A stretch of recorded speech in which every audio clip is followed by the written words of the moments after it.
विद्या सर्वात मोठे धन. धनहीनो न च हीनश्च धनिकस्य निश्चयः. विद्या रत्नेन हीनो याः स हीनः सर्व वस्तुषु. एक अर्थ. चाणक्य म्हणतात की खरी संपत्ती म्हणजे विद्या होय. ज्याच्याकडे पैसा नाही त्याला खरोखरच हीन म्हणता येत नाही, कारण तो विद्वान असेल तर तो श्रीमंतच मानला जातो. पण ज्याच्याकडे विद्या नाही तो कितीही श्रीमंत असला तरी खरा दरिद्रीच आहे.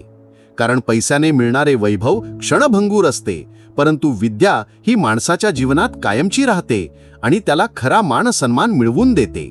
म्हणूनच विद्या नसलेल्या व्यक्तीकडे सर्व काही असूनही ती व्यक्ती गुणहीन, निरर्थक व इतरांच्या नजरेत हीन ठरते.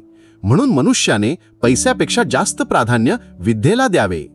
हा फक्त छोटासा अंश आहे, पण लक्षात ठेवा, ही तर फक्त सुरुवात आहे. संपूर्ण व्हिडिओ ऑडिओ ऐकण्यासाठी खालील लिंकवर क्लिक करा आणि आमच्या चॅनलला सबस्क्राईब करायला विसरू नका.